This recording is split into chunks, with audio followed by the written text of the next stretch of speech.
With Neil Armstrong's first step on the moon, America's race with the Russians had come to an end. It's one small step for man,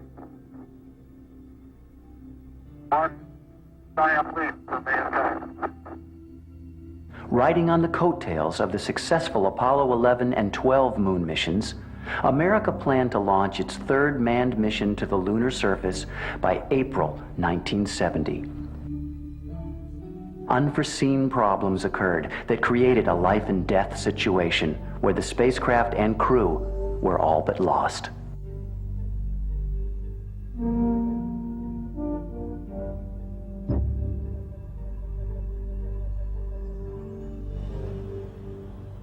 Hello, I'm Bill Mumy, and I portrayed astronaut Will Robinson on TV, trying to get home after being lost in space. The success of NASA's space program was the combined result of hundreds of thousands of people working toward a single goal, that of reaching the lunar surface. It was the flight of Apollo 13, more than any other mission before or since, that brought these components to public light. This is the true story of the Apollo 13 mission, as told by some of the unsung heroes who were there and able to cheat death, avoid disaster, bring the astronauts back home safely, and keep the crew from being lost in space. The astronauts for Apollo 13 were chosen a year before launch, commanded by the world's most experienced astronaut, James A. Lovell, Jr. He had already spent nearly 600 hours in space as a crew member on 2 Gemini flights and Apollo 8, the first round trip to the moon. The other 2 astronauts accompanying Lovell were both rookies. The lunar module pilot was Fred Hayes, and the command module pilot was Thomas Ken Mattingly. A backup crew trains on the same equipment for the same mission in the event the prime crew cannot go. The commander of the backup crew was John Young, with Charles Duke as the lunar module pilot and Jack Swigert as the command module pilot. Few people realize how many hundreds of hours these astronauts and flight controllers spent in training and simulating mission activities. Every action and movement during their mission were carefully planned and well thought out, which were the real secrets to the successes of the Apollo program. The simulations that we ran were very high fidelity. They were very much like a real flight. Sitting in the control center, we couldn't tell the difference between whether it was a simulation or a real flight. It looked exactly the same. In the simulation, people could throw faults into the system, and we'd test us to see if we handled them correctly. Thousands of problems and failures had been considered, documented, and simulated throughout the history of the space program. These training sessions formed the basis of the rules each mission followed. Mission rules were all written to give you time to deal with issues that you didn't realize were going to happen, and not very many times did anything happen that we didn't have a pre-planned operation for. Sometimes they were disparate or sometimes not directly associated with each other as they had happened in a simulation, but the flight controllers at that point in time in Apollo were very well trained, I believe, to handle most anything that could happen. We tried to cover at best what we thought were all the thousands of credible failures that could happen to both the spacecraft and the mission.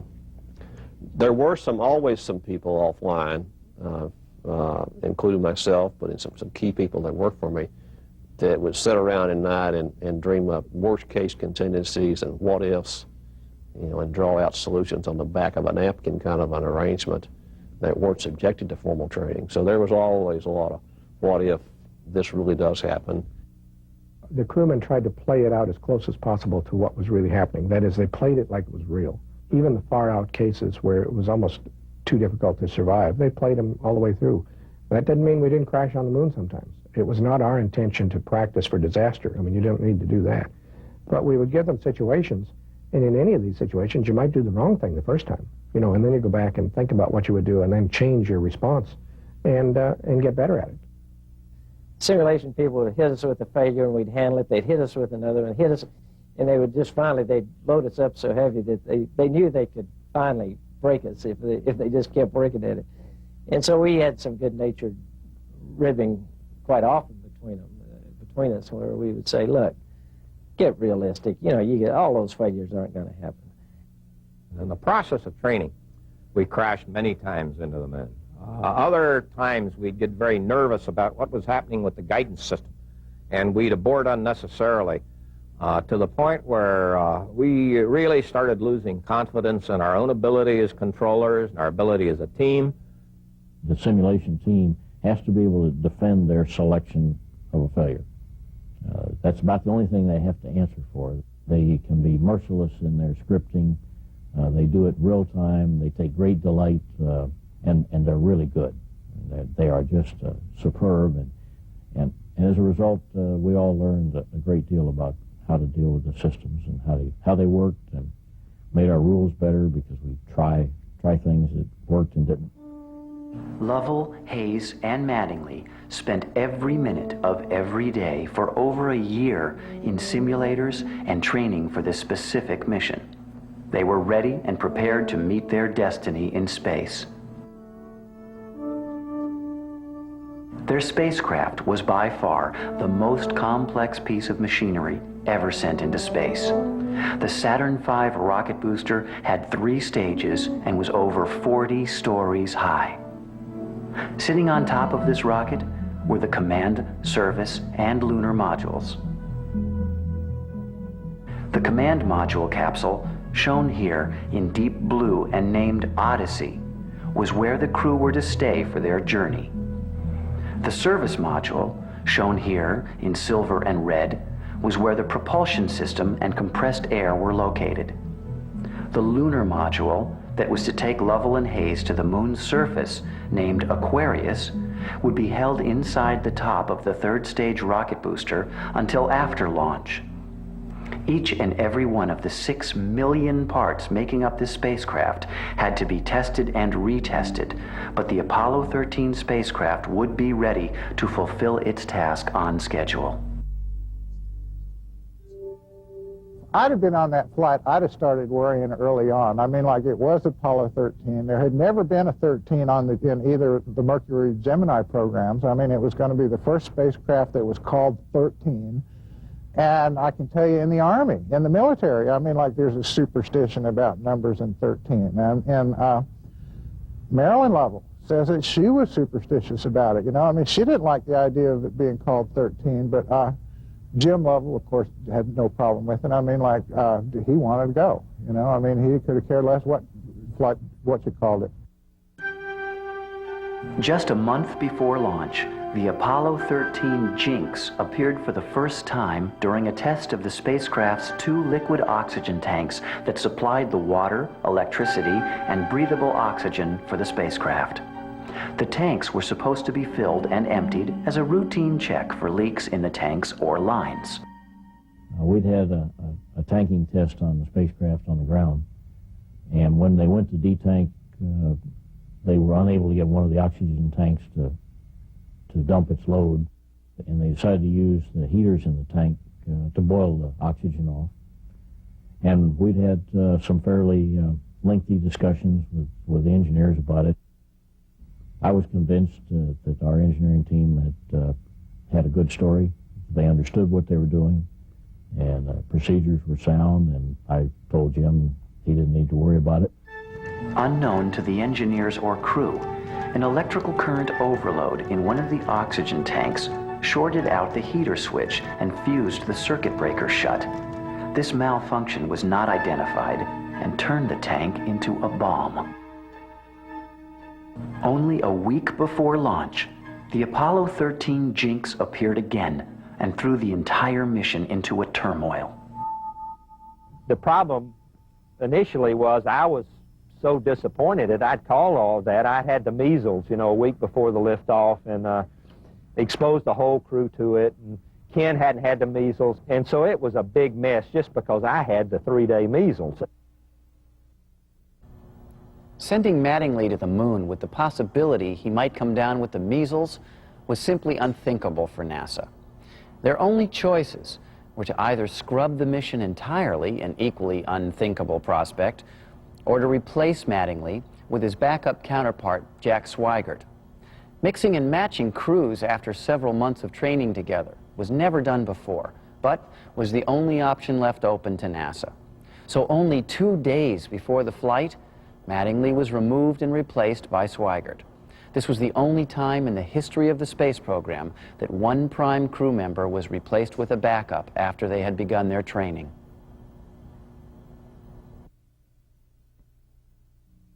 Having concentrated 7 days a week, 24 hours a day on an event that's suddenly denied for what you feel is an unreasonable reason, even though intellectually you know that it's a sound decision.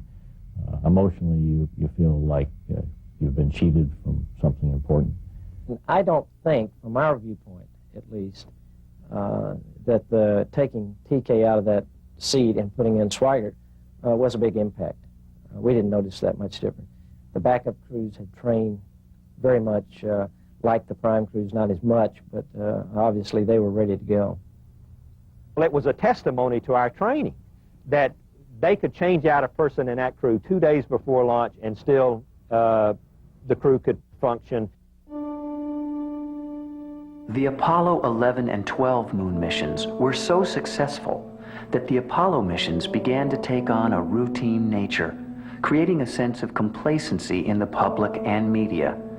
When launch day came for Apollo 13 on April 11, 1970, the launch itself was met with distinct public apathy and media indifference. I think something like 7 million people showed up to watch the Apollo 11 blast off. Apollo 12, a few months later, I think there were 2 million people showed up, stood on the beach, watched the blast off. By the time you got to Apollo 13, it was down to about 200,000. And the networks didn't even cover the telecasts.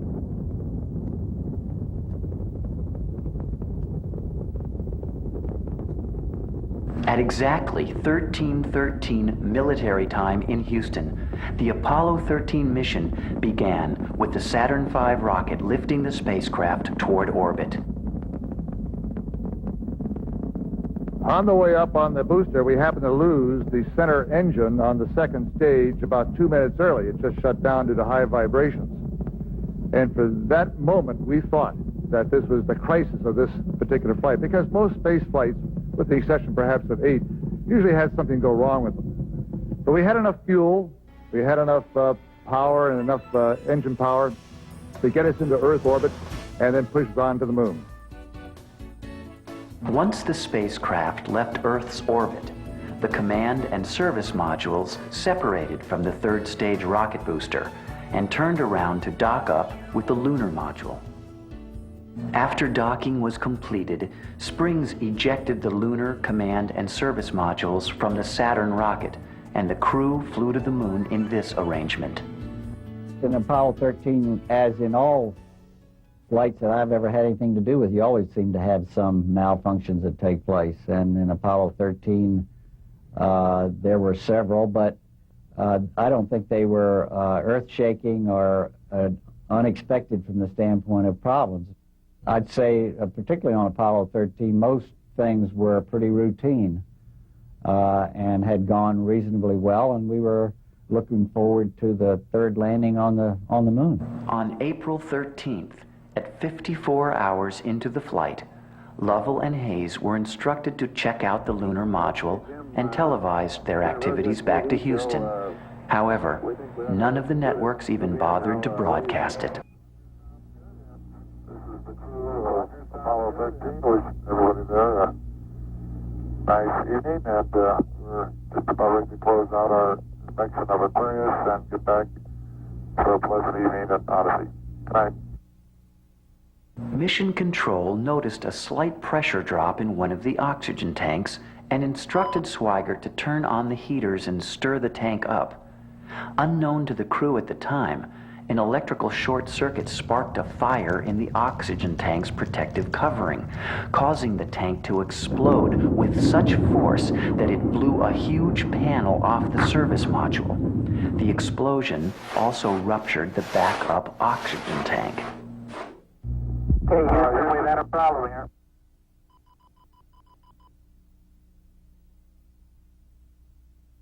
Say again, please. Houston, we've had a problem. And I heard a hissed bang. The spacecraft rocked back and forth. The jet started a fire to stabilize the spacecraft. I looked up at Fred, and Fred looked down at me, and I knew that Fred didn't know what caused this bang. Then I looked over at our third companion, Jack Swikert. He was over there in the left seat, and his eyes were as wide as saucers. Our life support console and its operator noticed that we were beginning to see the pressure decrease in the oxygen in the service module. And for a time period, we went through the normal steps to try to figure out what that situation might be. Was it some problem with instrumentation, even though the crew had definitely heard something occur? And more importantly, is it something where the procedures we had could isolate that problem? And we started seeing so many signatures. There were all kinds of strange electrical signatures, things in the fuel cells, things all over where didn't match any of the kinds of symptoms that we had been trained to look for.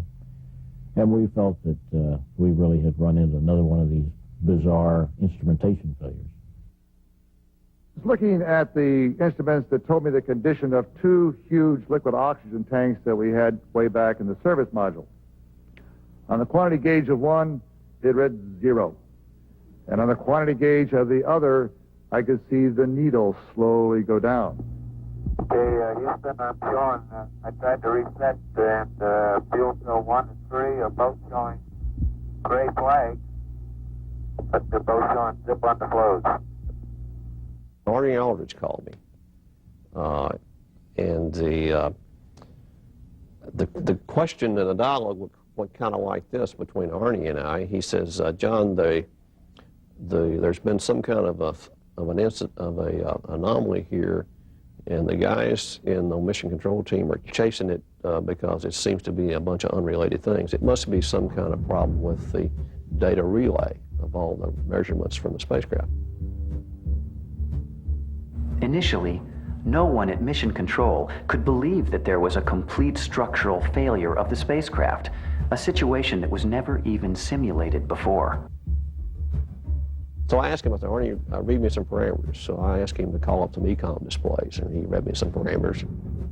And I said, "Well, read me some more." And I said, "No, that's not an instrumentation failure. Read me some more." And I remember summarizing to him at the end of that conversation, "Arnie, I don't know what problem you're chasing out there, but it's a real problem. It's not an instrumentation problem. That problem is real. You have a real problem. I'll be right there."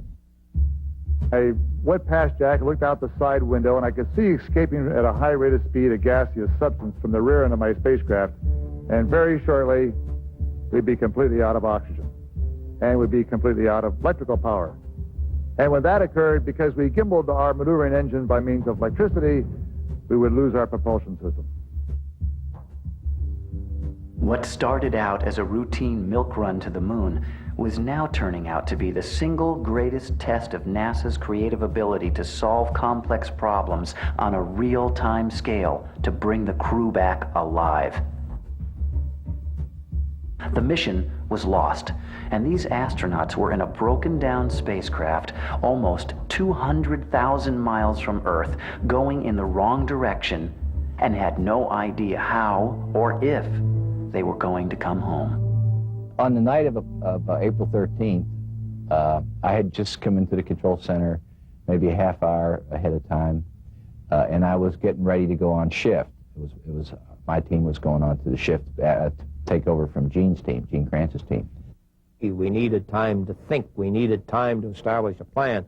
We needed time to figure out what was going wrong, what had gone wrong, and then we needed time to figure out what we were going to do about it. So basically, the first activity we had was to buy time.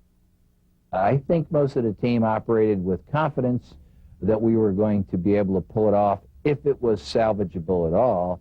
But I would have to say that probably each one of us in our own heart of hearts, at some point during the events after the blow-up and before we got stabilized, probably had a little bit of a sinking feeling as to how this thing was going to turn out. Some people at Mission Control wanted the spacecraft to turn around and return to Earth immediately. But Kranz and Lunny argued that they couldn't depend on the spacecraft's propulsion system and needed to build a rescue plan in the simulators. I think there was a period in there when I think very few people had any idea how we would pull this off. But I think the kind of training that we'd had in the simulations and the kind of people we work with, that even though you don't know what the outcome is, you know, you probably don't have many opportunities to make mistakes. I was homesick with the measles when the tanks blew up, and I got a call from somebody at Mission Control, said, hey, we've got a real problem here. This thing, we're losing all our oxygen. Can you come in? So I got up, and John and we all went to Mission Control and ended up at Mission Control, all the backup crew.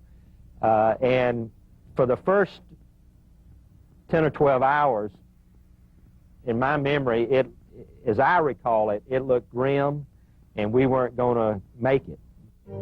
Nobody ever anticipated that they were going to have a problem of this magnitude. I mean, they had never simulated that many system failures. I mean, the electrical system totally failed. The oxygen system totally failed. I mean, those kind of things weren't supposed to happen. They had 2 oxygen tanks because if either one of them broke, the other one would work. I mean, they only needed one of those tanks to make the whole trip.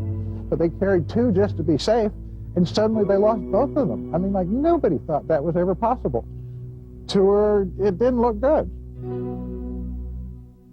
With only 15 minutes of electricity left in the command module, Mission Control had to accept the fact that the command and service modules were dying and would have to be shut down completely.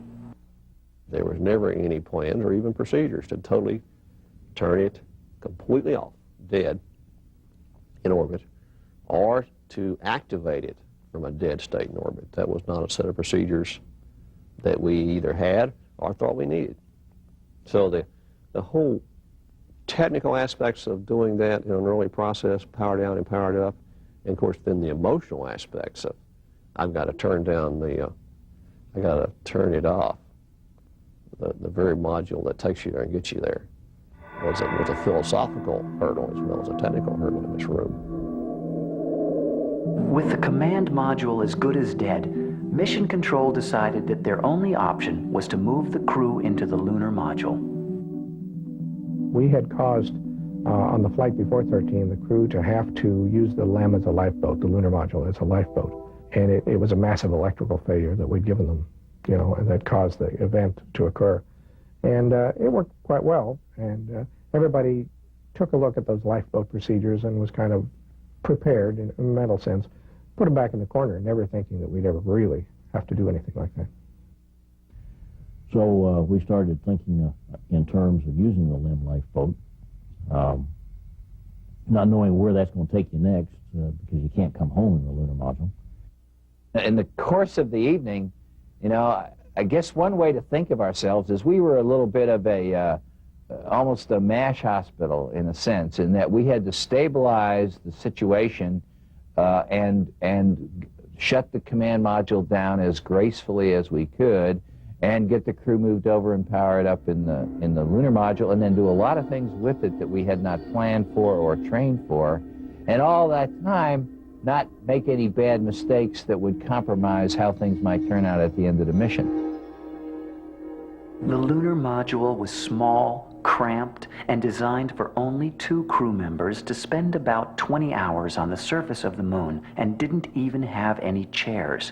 Now, it would be called on to support all 3 crew members for at least the 4 or 5 day flight back to Earth. We formed up a team in the back room that kind of got in a Coca-Cola and sat down and said, okay, now we've been through that traumatic experience, now what do? We got to figure out how to get home. Or if we can get home, how we get through the entry sequence. When you when we started sampling out everybody's technique for what they need to get home, I was doing some mental arithmetic in my head and I said, guys, we can't do it like that. I mean, we don't have anywhere near that kind of power to entry batteries to do this anywhere close to a nominal sequence. Everyone at Mission Control, including the flight crew, did some mental calculations of what power and consumables remained in the spacecraft and came to the conclusion that the crew would be lost.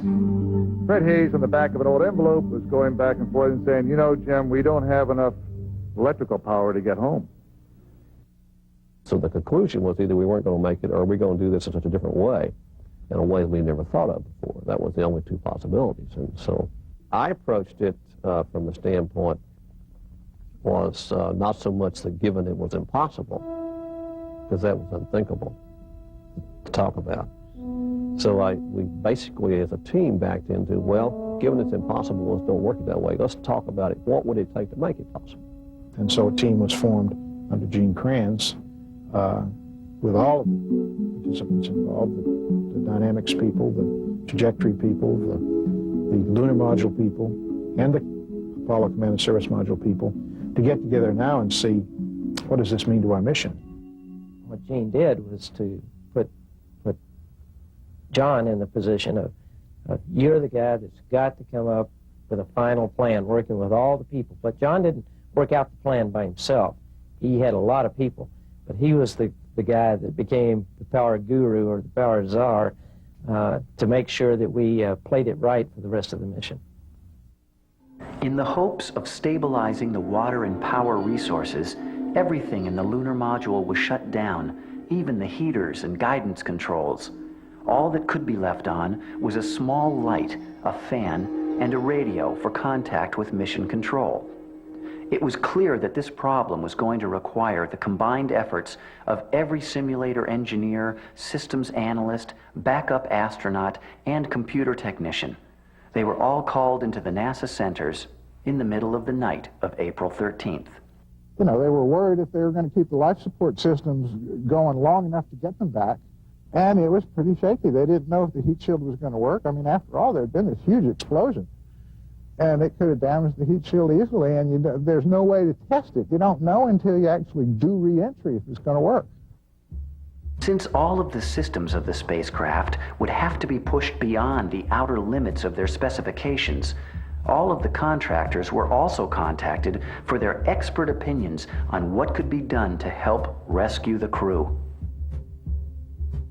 While most of America slept, control rooms around the country hosted crews of bleary-eyed technicians working on computers, slide rules, and simulators to come to a solution to this crisis. People in Bethpage in New York that built the lunar module swung into action. Many of the people that supported them by building components that went into that, other contractors, swung into action. Hamilton Standard, the suit manufacturer and some of the ECS controls, all of that swung into action. On the command module side, built by Rockwell in California, the same thing happened. They swung in action. They had test facilities. They had simulation capabilities that were unique, test chambers and so forth. All of that got turned on. It was a team effort clear across the country. The first immediate challenge facing Mission Control was to change the trajectory of the spacecraft using the lunar module engines. In the case of Apollo 13, because of the landing site and the lighting conditions that were desired, we actually diverted from the free return trajectory, that is, free return to the Earth after swinging around the moon, and we were on a trajectory which, had we not done any more burns, would never have returned anywhere near the vicinity of the Earth. And we knew that we had to perform some kind of a propulsion maneuver with one of the rocket systems in order to correct the trajectory and get ourselves swinging around the moon, but then coming back towards the Earth approximately in an entry corridor. After this burn put the spacecraft on the correct flight path, debates immediately began to rage in Mission Control. The directors and management split into two separate factions on just how quickly to bring the crew home.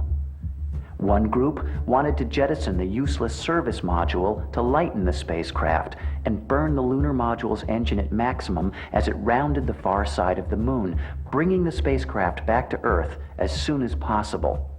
The other group argued if the service module was jettisoned, the command module's heat shield would be exposed to at least 4 days of the ultimate cold of space. They pushed to leave the service module attached and take a more conservative but longer return to Earth. We had managers who listened to the technical inputs of the members of the team and myself and Lonnie and a couple of the other flight directors.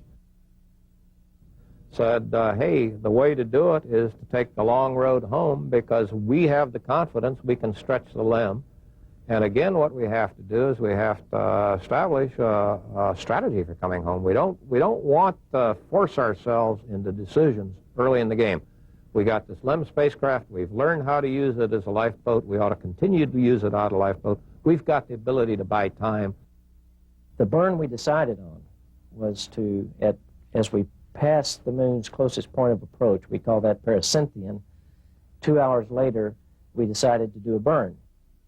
And so we decided to take the easier or the more conservative approach and get them back where we had a carrier and get them back at 142 hours. About 6 hours after the initial explosion, the final details for the pericynthion burn were being worked out by the backup astronauts in simulators and were ready to be radioed up to Lovell. They came up and said, "Are you ready to copy? The procedure, I think, will work." And I said, "Fine." My 2 companions were next to me. They started reading the procedures, and I started copying down everything, and I looked at my companions, and they weren't listening. They said, "Well, Jim, as we round the back side of the moon, the far side, we're going to take pictures." I said, "If we don't get home, you won't get them developed." News of Apollo 13's problems broke like waves of shock and disbelief around the world in the morning of April 14th. At the moment, the astronauts are continuing to try to isolate their trouble. A late report says the spacecraft now is operating on battery power alone. All unnecessary equipment is being turned off. The media was now in a feeding frenzy about this mission and the danger that the crew faced. Many nations offered their support and facilities to the rescue mission. We had the Russians. We were right in the middle of the Cold War, and the Russians came in and they offered the services of any ships they had to help us out. I mean, I can get misty about that time and place because it was just a getting together to save somebody, and that's what it was about.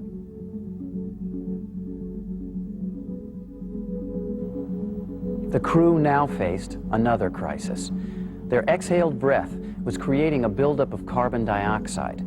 A chemical in canisters normally filtered out the carbon dioxide, but the system in the lunar module was becoming dangerously overburdened. The command module had several large square canisters, but the lunar module had only 2 small round ones. When the command module was shut down, its circulation system also shut down. The 3 astronauts would be dead of carbon dioxide poisoning at least a day before they could return to Earth without something being done to filter out the carbon dioxide in the capsule. When they came up with, we're running out of, CO2 is building up, and what are we going to do? A couple of us were sitting there and said, well, that's easy. We did that on a sim for, I think, probably Apollo 8, where we found we could use the vacuum cleaner and blow air through the lithium hydroxide canister, and we wrapped it with plastic and gray tape, and says, yeah, and they'd call up somebody and say, hey, do you remember how we did that? Then someone would remember who was on console during that sim and go get them, and they'd go off and say, now you guys go figure out how to do this and write that down as a procedure. Joe Kerwin was one of the astronauts at the time, and Joe was working with the people in the chambers as to how we could best configure something like, configure a solution to that problem. Joe worked it all night, and then Joe was one of the guys who came in and radioed up the instructions to the crew on how to configure the system so that we would indeed continue to be able to use the scrubbers or the filters that didn't fit in the holes in the lunar module. And we worked solid for 35 hours. And the more we worked, the better it began to look. And so I think within the first 24 hours, about the time they were arriving at the moon, I had a peace in my heart that we were going to make it. Unless some other major catastrophe happened, we were going to make it. Once the crew swung around the moon and headed back towards the Earth, the oxygen supply appeared to be under control, but it still did not look like there would be enough electricity and water to make it back home. Astronauts and simulator engineers were working non-stop on procedures required for the crew's safe return. We worked very closely with the backup crew and the people who were running the simulators as part of this process, because once we started sketching out what we could afford from the standpoint of power, we started describing that, interacting with them. The backup astronauts brought their own ideas and techniques back into the procedures, negotiation. We only had so much lifetime in the batteries, so we started turning things off, powering down the lunar module even, to lengthen the time of the batteries would last, so that the crew could last until they got back home. And that became very difficult, because what we weren't sure of is just how cold it would get in the lunar module as we kept shutting things down. So again, it triggered another set of analyses. You know, people weren't just in the simulator playing these situations about what switches, what else can we turn off, how can we save a few watts here and there. But other people were back at the desks just analyzing reams of data about the real spacecraft. How much was this lamp worth? You know, how many watts did it burn? While the ground crews were working on the re-entry procedures, things got to be so cold in the lunar module that it was now a matter of survival just to be able to exist there for the trip back home. The place was like the inside of a refrigerator. And for them to sustain that for as many days as they did, I think was a real test of their physical stamina. I'm not sure how much further they could have gone in those kind of temperatures. I think Fred got pretty ill, and he was shivering, and so it had to be miserable. The crew, of course, we had them in a situation that was very uncomfortable. It was cold, it was damp. They were very short on water. It was a much higher priority to run the water boilers that cooled the spacecraft than it was for drinking water. And we tried to the best of our ability to make it as comfortable as we could for them. But in reality, flight crew knew and we knew that the subsystems got the first priority on water and power and temperature. I had a number of debates with the engineers in the mission evaluation room about how cold certain subsystems would get, and if they would get so cold they would freeze and therefore cause a problem with the command module for entry. And so we struck a fine balance between projected temperature profiles for systems and power levels we could allow things to continue to run at. Back on Earth, the reaction to the plight of Apollo 13 was worldwide and enormous. The creative genius that NASA was famous for was under the microscope of public scrutiny. It seemed as though everyone on the planet was united in prayer for the safe return of these three brave astronauts. Lord, your astronauts will come back safe. In the darkness and cold of space, Lovell, Hayes, and Swigert still had some doubts as to whether or not they could really be rescued, and were preparing themselves for the worst-case scenario. When you're in a tight spot, and there's really nothing to do and everything is quiet, that's bad news. You start to think. And I think it was Swigert that said, you know, we might be exceeding escape velocity. If we miss the atmosphere coming back in, we'll, of course, escape from the Earth, and, you know, that means going into an orbit about the sun. I said, oh, fine. Jim Lovell admitted one time that he thought, well, because there was a real chance that they were going to miss the Earth, you know, that they were going to literally be marooned in space. And Lovell told himself that if that happened, he was going to just stay on the radio and broadcast as long as he could, you know, and just send word back. You know, I mean, that's a pilot's attitude. They were pilots, you know. I mean, Lovell was glad that at least he was going to be at the controls. You know, he'd be flying his ship, whatever happened. Even with all of the efforts to conserve electricity and return home faster, the spacecraft was still going to run out of critical resources just before it reached the point of re-entry, and the mission and crew would be lost.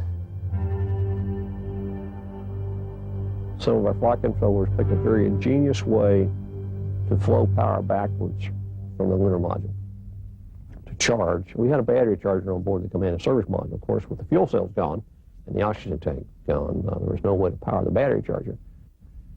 But they came up with an ingenious way to manipulate hundreds of circuit breakers. I wish I'd have kept that checklist, that to backflow power from the lunar module to the command module. That complicated maneuver put another 10 to 15% of electricity back into the command module batteries and gave the crew barely enough power needed to initiate the re-entry procedures.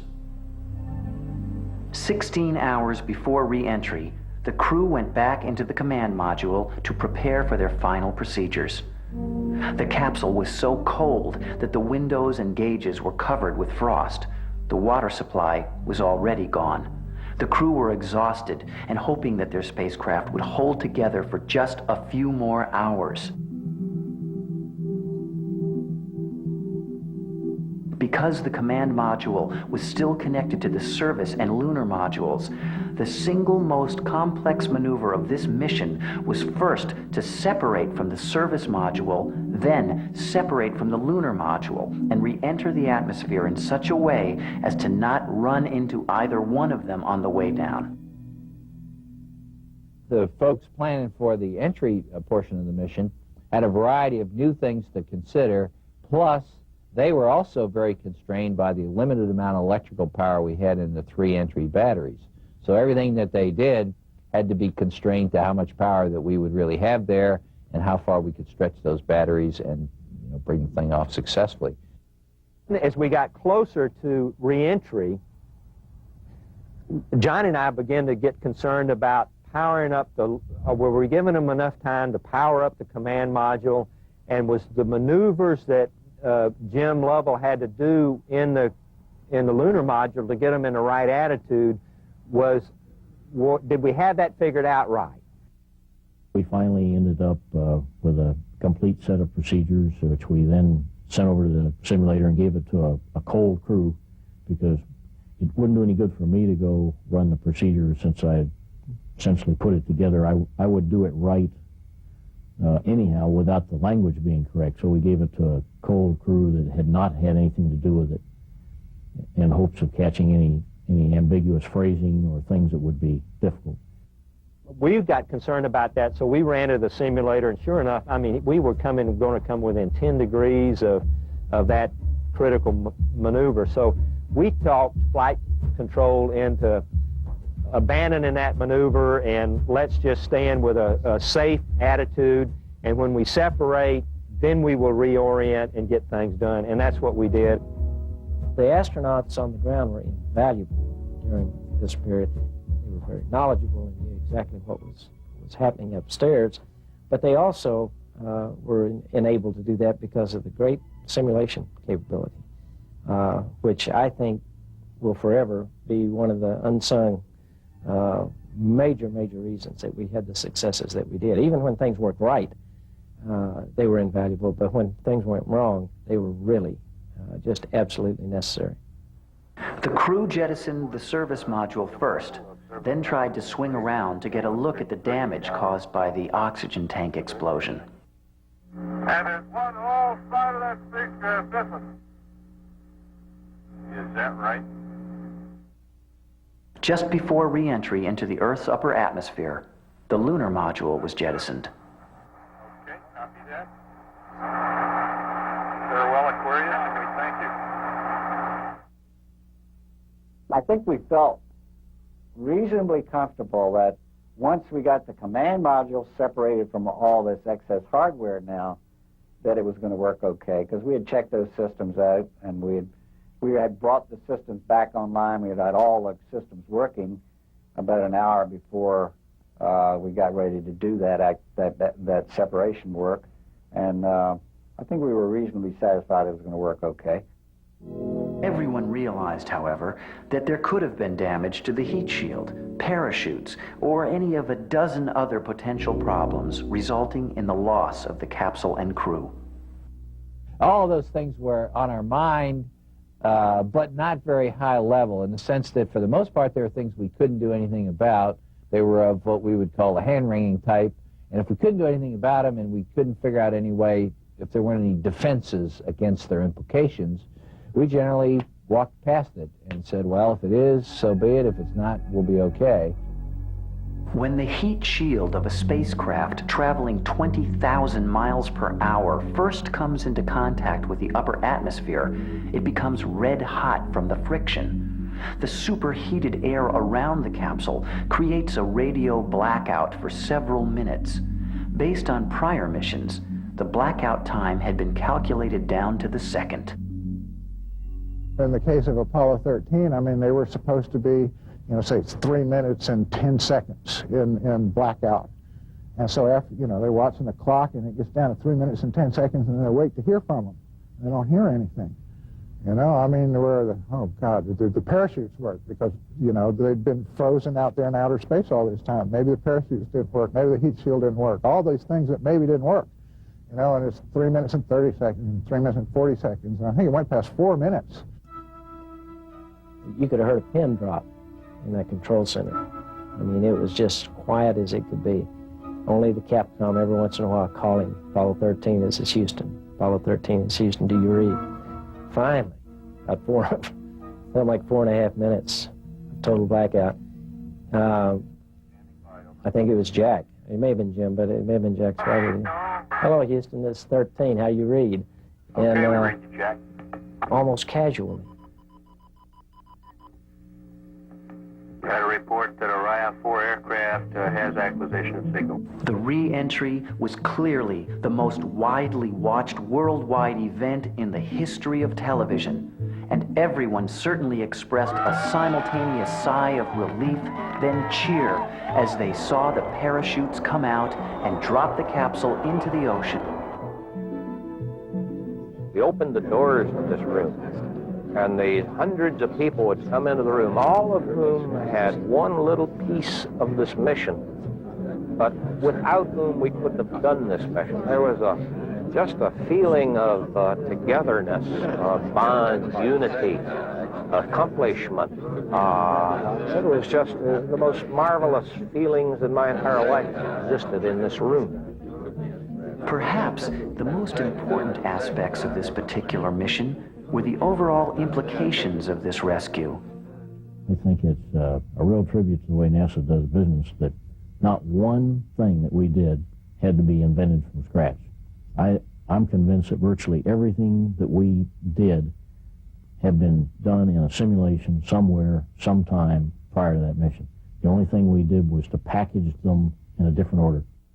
I think the great thing about Apollo 13 is that it really shows that it's not all about technology.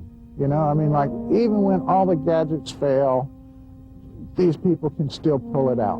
You know, I mean, or they did in that case. I mean, it just shows what the level of ingenuity is, you know, I mean, just the determination of the people involved, the commitment to make it work, to rescue their friends, fundamentally. I mean, these are all their friends that are out there, lost in space, and they were going to get them back. They were determined to get them back. They weren't going to accept no for an answer, and they pulled it off. We went into space as a country in response to a major challenge. We went there to learn about space. We went there to learn about ourselves. We went there to explore. We went there to be able to go out beyond that even.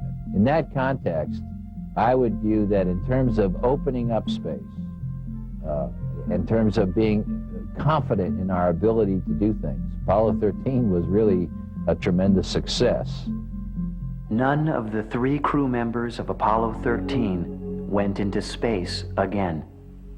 Jim Lovell had already promised his wife that this was to have been his last mission. Jack Swigert went into politics and was elected as a congressman, but died of cancer before taking office. Fred Hayes went on to do development work on the space shuttle, but retired before its first flight.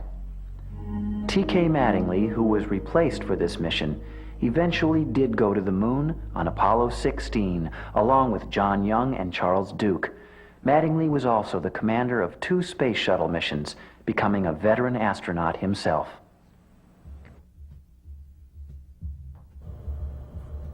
Perhaps the Apollo 13 mission showed the world beyond any shadow of a doubt just how much could be accomplished when the success of a mission was the only thing that mattered, where thousands of people contributed anonymously towards achieving that single goal and taking pride in the team effort without any self-serving attention given to any one individual. No matter what the challenge, mankind has the ability to rise to the occasion.